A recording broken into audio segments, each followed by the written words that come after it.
Bismillahirrahmanirrahim. Assalamualaikum warahmatullahi wabarakatuh. Waalaikumsalam warahmatullahi wabarakatuh. Terima kasih teman-teman atas waktu yang telah diberikan. Kami di sini dari kelompok 4 ingin menyampaikan materi kami yang berkaitan dengan pendidikan profesi. Sebelum memasuki pada materi, izinkan kami memperkenalkan anggota kami yang terdiri dari saya sebagai moderator Pak Rohani dan pimpinan saya Dari Eka Ardiawan. Saya Usman Hafani. Dan saya Rahmat Jayagara. Saya Rizky Winurtanto. Baik, sebelum masuk pada materi, berikut daftar anggota kami. Kemudian masuk untuk masalah atau urusan pembahasan yang akan kami ambil. Yang pertama yaitu apa yang dimaksud dengan pendidikan profesi. Yang kedua, jelaskan apa saja unsur-unsur pendidikan profesi. Dan yang ketiga, apa tujuan utama dari pendidikan profesi. Yang keempat, bagaimana peran teknologi dalam mempengaruhi dan meningkatkan kualitas pendidikan profesi. Yang kelima, jelaskan kelebihan dan kelemahan dari pendidikan profesi sendiri. Selanjutnya, masuk pada materi yang pertama akan disampaikan oleh Mas Dani PK. Silakan Mas. Baik, terima kasih Mas. Langsung saja kita masuk ke pembahasan yang pertama, yaitu tentang pengertian pendidikan profesi. Pendidikan profesi adalah suatu pendidikan yang bertujuan untuk menghasilkan tenaga kerja yang siap untuk memasuki dunia kerja dalam suatu bidang tertentu yang diinginkan. Pendidikan ini fokus pada pengembangan keterampilan praktis, pengetahuan teoris, dan sikap profesional yang diperlukan dalam melaksanakan suatu profesi. Biasanya berakhir setelah pendidikan menengah atas kejuruan atau perguruan tinggi tergantung pada bidang profesi yang ingin dituju. Program pendidikan profesi dapat berupa diploma, sertifikat, ataupun gelar, dan itu tergantung pada tingkat pendidikan yang diperlukan untuk masuk ke dalam profesi tersebut. Di Indonesia sendiri, pendidikan profesi itu dijadikan sebagai bagian dari pendidikan nasional, yang dimana pendidikan profesi itu mempunyai tujuan untuk meningkatkan keterampilan serta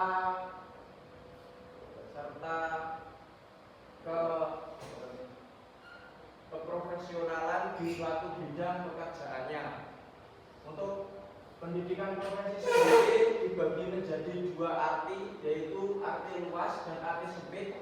Untuk arti luas sendiri, pendidikan profesi mengacu pada pekerjaan atau jabatan, sedangkan untuk arti sempit, pendidikan profesi yaitu bertujuan untuk meningkatkan kualitas individu dalam suatu pekerjaan. Baik, terima kasih. Mungkin tadi beberapa pengertian dari pendidikan profesi dapat kita pahami.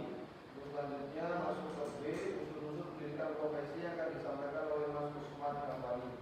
Waktu dan tempat silakan. Baik, terima kasih Mas Moderator. Di sini yang kedua adalah unsur-unsur pendidikan profesi. Apa itu unsur-unsur? Unsur-unsur di sini berkaitan dengan faktor, ya. Faktor untuk menjadi seorang tenaga pendidik. Yang pertama jelas pendidikan tinggi, itu sudah jelas.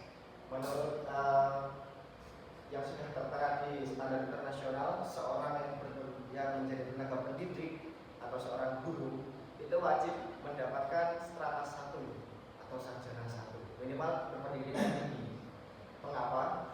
Karena diharapkan yang pertama itu memiliki standar kompetensi yang memenuhi persyaratan untuk menjadi seorang guru. Jadi dengan seorang pendidik yang telah memiliki pendidikan tinggi, minimal sarjana 1 ya, beliau diharapkan dapat menjaga standar kompetensi untuk diajarkan kepada peserta didik kita. Yang kedua itu meliputi yaitu kualifikasi dan kompetensi. Otomatis kita menempuh pendidikan tinggi, maka kita akan melakukan kualifikasi terhadap sikap dan juga kompetensi-kompetensi yang akan kita acuh, yang akan kita ajarkan kepada peserta didik kita. Yang kedua adalah keterampilan praktis. Ini juga sudah mengikuti. Kita di perguruan tinggi juga akan diajarkan bagaimana untuk menjadi seorang pendidik yang memiliki keterampilan, terutama di bidang praktisi. Kalau kita menjadi seorang pendidik di bidang olahraga, maka kita akan diajarkan secara praktis mengenai olahraga itu seperti apa, cara bermainnya benar seperti apa, dan peraturan-peraturan lainnya. Dan yang keempat adalah sikap profesional. Jadi kita sebagai seorang pendidik tidak hanya mengajarkan mengenai kompetensi saja. Kita juga dituntut menjadi seorang pengajar yang harus membuat karakter si peserta didik kita itu menjadi seorang yang baik. Jadi kita memiliki tanggung jawab yang besar. Itulah mengapa kalau guru itu adalah sebuah cita-cita yang mulia. Karena kita dapat mengedukasi, dan dengan edukasi itu kita dapat merubah orang dari yang awalnya amal-amal yang jahat menjadi baik, seperti itu. Dan apabila yang kita ajar adalah seorang yang masih anak, itu sama dengan ibarat gelas kosong. Dia masih kosong, masih murni, masih bersih, dan kita sebagai pendidik kita harus bisa mengarahkan, mengisi gelas kosong itu dengan sesuatu yang bening, baik, atau dengan sesuatu yang kotor, seperti itu. Kemudian yang kelima adalah komitmen profesional. Kita setelah mempunyai prinsip profesionalitas, jadi kita sebagai seorang pendidik itu harus dapat membuat karakter si A menjadi seorang yang baik. Kita harus meredam sesuatu emosi menjadi sesuatu yang baik. Kita harus komitmen dengan profesional yang telah kita miliki seperti itu. Untuk menjadi guru kan kita harus komitmen, kan? Kita harus berkomitmen kepada guru, kepada diri kita sendiri, karena kita sebagai pengampu di sebuah sekolah untuk dapat menerapkan sistem yang kita edukasikan. Kita harus komitmen dengan diri kita sendiri dan tentunya kepada masyarakat yang kita pilih. Yang terakhir adalah pengembangan potensi. Selain untuk menjadi pengajar karakter, sebagai penempa bibit-bibit unggul nanti, kita harus bisa mengembangkan potensi dari setiap peserta didik kita nanti. Seperti yang saya jelaskan, jelas bahwa guru itu cita-cita yang sangat mulia. Tidak salah kalau kita ingin menjadi guru, tapi resikonya sangat tinggi, dan keenam ini harus dimiliki oleh seorang yang ingin menjadi seorang tenaga pendidikan. Seperti itu. Saya kembalikan ke Mas. Terima kasih Mas Usman telah memberikan beberapa unsur tentang pendidikan profesi. Dan selanjutnya tujuan dari pendidikan profesi sendiri akan disampaikan oleh Mas Rizky Dwi. Silakan. Untuk tujuan utama pendidikan profesi adalah untuk mengembangkan kemampuan dan membentuk watak serta peradaban bangsa yang dihasilkan dalam rangka dan membentuk watak mencerdaskan kehidupan bangsa. Pendidikan profesi memiliki peran penting dalam membantu masyarakat melakukan transformasi budaya, menciptakan tenaga kerja yang handal dan di bidangnya, menciptakan alat kontrol sosial dan lain-lain. Di dalam lingkup pendidikan bisa disebut dengan istilah pendidikan profesi guru atau PPG yang mempunyai tujuan sebagai berikut. Yang ke-1, meningkatkan kualitas dan kemampuan bidang keilmuan menuju pencapaian guru profesional. 2, meningkatkan kemampuan pedagogik menuju perolehan guru profesional yang berwawasan lingkungan hidup. 3, menghasilkan guru profesional yang berkarakter. 4, dapat menciptakan guru yang mampu mengembangkan diri secara berkelanjutan melalui meningkatkan kualitas penelitian, inovasi serta penelusuran informasi baru yang menarik.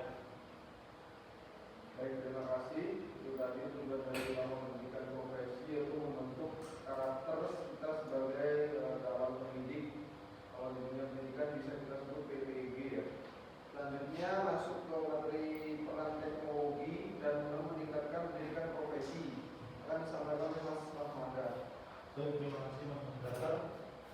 Di sini ada pun materi yaitu tentang peran teknologi dalam meningkatkan pendidikan profesi. Yang pertama yaitu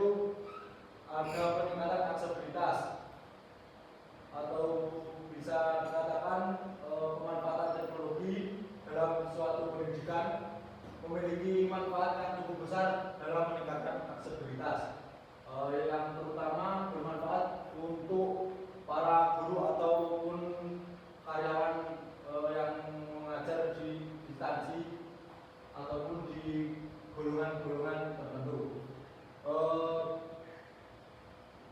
Bisa bermanfaat untuk mengakses informasi terbaru serta berbagai pengetahuan dengan mudah melalui internet. Yang kedua yaitu ada sumber belajar online. Teknologi ini juga memfasilitasi akses ke sumber daya pendidikan yang luas dan beragam. Guru maupun pendidik dapat mengakses materi-materi pelajaran yang terkini dan berkualitas tinggi melalui internet. Yang ketiga yaitu ada komunikasi dan kolaborasi. Di sini teknologi memfasilitasi komunikasi dan kolaborasi antar guru. Mereka dapat berdiskusi dan berbagi pengalaman melalui forum atau grup diskusi online. Memungkinkan mereka mendapatkan wawasan perspektif guru, sekaligus memperkuat jaringan profesional mereka. Lanjut, Mas. Ada pun yang keempat yaitu pembelajaran yang menarik dan interaktif. Di sini teknologi juga memfasilitasi atau memungkinkan guru untuk menciptakan konten pendidikan yang menarik dan interaktif sehingga proses pembelajaran tidak monoton atau gitu-gitu saja. Dengan adanya perangkat lunak, pembelajaran yang inovatif dan penggunaan multimedia, guru dapat membuat pembelajaran lebih menarik dan relevan bagi siswanya. Yang kelima yaitu meningkatkan kualitas materi pelajaran. Teknologi ini memfasilitasi memungkinkan guru untuk meningkatkan kualitas materi pelajaran yang disampaikan. Dengan adanya akses ke berbagai sumber daya yang akurat dan terpercaya tentunya, guru dapat meningkatkan pemahaman mereka tentang konsep-konsep yang dipelajari. Yang keenam yaitu pengembangan keterampilan. Teknologi ini juga memfasilitasi pengembangan keterampilan guru. Mereka dapat mengembangkan keterampilan dan meningkatkan pemahaman melalui platform e-learning guru. Ada pun yang ketujuh yaitu peningkatan profesionalisme. Penggunaan teknologi di dalam kelas juga memiliki dampak yang signifikan terhadap profesionalisme guru. Ketika guru menggunakan teknologi dengan baik, mereka dapat meningkatkan efektivitas pengajaran dan menciptakan lingkungan pembelajaran yang lebih interaktif. Yang kedelapan yaitu relevansi lulusan teknologi pendidikan. Di sini lulusan teknologi pendidikan memiliki relevansi yang tinggi dalam proses pengembangan media pembelajaran. Mereka dapat berkontribusi pada pengembangan media pembelajaran yang lebih inovatif dan efektif. Yang terakhir yaitu ada aktualisasi profesi teknologi pendidikan. Profesi teknologi pembelajaran memiliki perspektif dan peluang yang luas dalam meningkatkan kualitas pendidikan. Mereka dapat memberikan kontribusi pada pengembangan yang inovatif dan efektif. Mungkin itu materi tentang peran teknologi dalam meningkatkan pendidikan profesi. Baik, terima kasih Mas Fajar. Itu tadi sekilas dari peran teknologi dalam meningkatkan pendidikan profesi. Selanjutnya masuk pada kelebihan dan kelemahan dalam pendidikan profesi sendiri akan disampaikan kembali oleh Mas Usman Abadi. Waktu dan tempat silakan.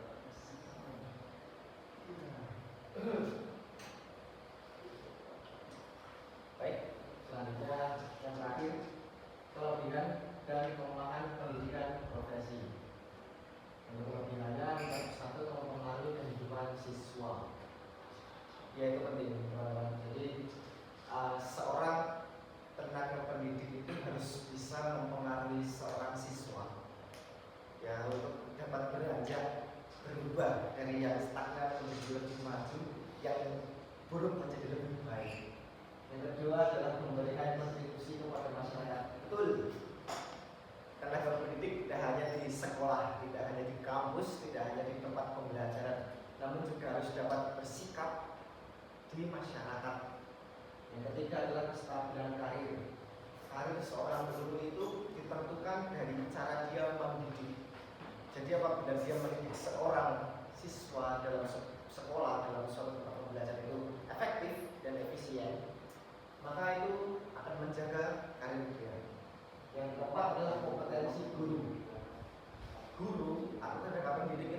wajib harus selalu diasah dengan latihan, dengan kompetensi. Dia harus selalu dilatih bagaimana cara untuk meningkatkan pembelajaran si A, si B, si C di tempat manapun. Seperti itu. Yang terakhir adalah pengembangan diri. Wajib setiap guru harus melakukan pengembangan diri baik secara individu maupun secara kelompok. Dan itu bisa di mana saja. Itu kelebihannya. Mungkin yang untuk kelemahan yang pertama masih rendahnya kualitas pendidikan guru dan tenaga kependidikan. Betul. Ini betul. Masih rendah kualitas pendidikan kita. Contoh saja di kampus kita sendiri, ya, kampus kita sendiri yang merupakan kampus pendidik yang akan mewakilkan seorang yang bakal menjadi calon guru, seorang yang akan menjadi tenaga pendidik ahli, ya, itu masih sangat rendah untuk SDM-nya. Yang kedua, sistem pendidikan dan tenaga pendidikan yang belum terpadu. Betul, kurikulum kita masih tinggal jauh dengan revolusi industri yang ada. Itu betul sekali. Yang ketiga, organisasi profesi yang rapuh. Betul, sangat betul ya. Organisasi yang harusnya itu membuat kita menjadi seorang yang lebih baik, menjadi seorang tenaga guru yang lebih profesional, harus patuh di situ, harus paham di situ, karena tidak adanya organisasi yang jalan. Yang keempat adalah sistem imbalan dan penghargaan yang kurang memadai. Saya rasa untuk sistem imbalan di sini itu kurang ya, karena gini, hanya Indonesia yang tidak menghargai informasi seperti itu. Jujur saja, di negara-negara lain itu guru itu mendapatkan gaji yang layak, karena guru itu dianggap seorang yang mampu merubah suatu negara. Namun untuk di Indonesia, karena kita warga plus 62 itu adalah seorang yang tidak menghargai informasi, jadi guru itu hanya dibayar sangat direndahkan lah. Bahkan kuota guru di Indonesia itu sangat luar biasa banyak dan tidak dihargai sama sekali. Yang lain adalah keterbatasan sumber daya. Betul, keterbatasan sumber daya. Kita masih kurang dalam hal sumber daya manusia maupun dalam sumber daya alam, dan yang terakhir dalam sumber daya teknologi. Kita ketinggalan jauh dengan negara-negara maju yang di luar sana. Saya kira itu Mas. Baik, terima kasih Mas Usman. Tadi kelemahan dan kelebihan dari pendidikan profesi. Untuk sesi selanjutnya yaitu sesi tanya jawab dan diskusi. Jika ada yang ingin bertanya, silakan, kami membuka pertanyaan sebanyak-banyaknya. Sudah, Mas.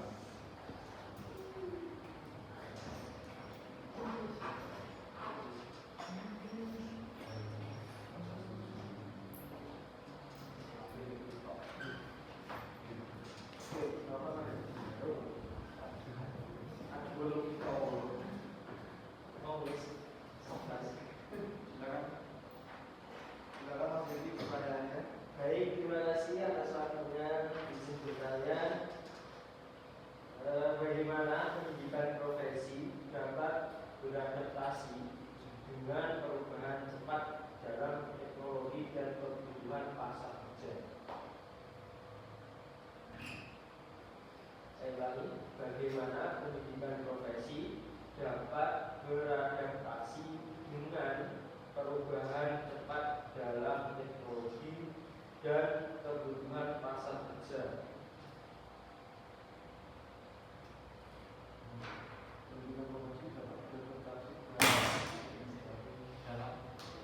Beradaptasi dalam perubahan cepat teknologi dan kebutuhan pasar kerja.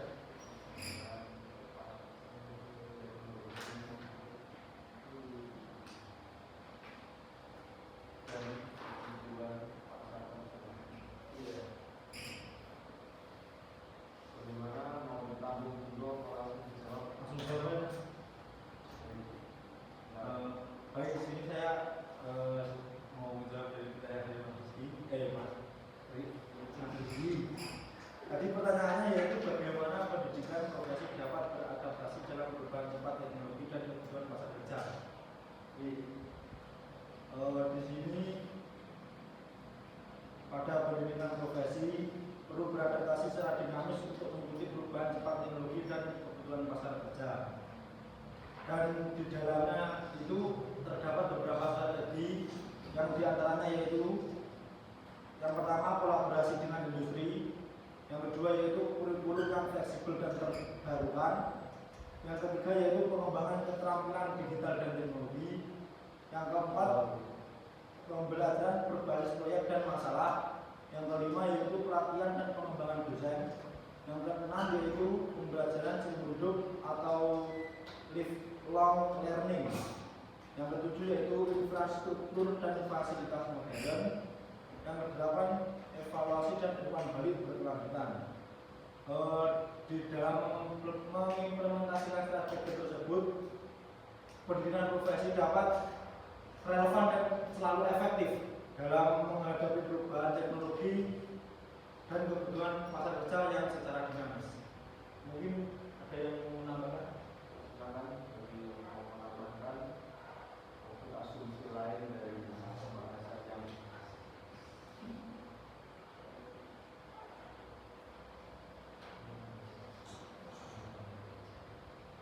Ribun Mas Rizky,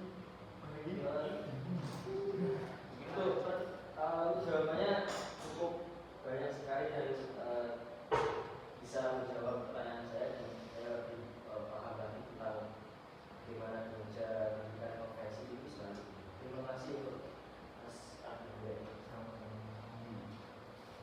Baik, jika mungkin masih ada pertanyaan lagi, gimana Mas Agung, Mas Dery, dan teman-teman yang lain. Mbak Farika? Belum, satu juga tidak apa-apa. Kalau ada silakan.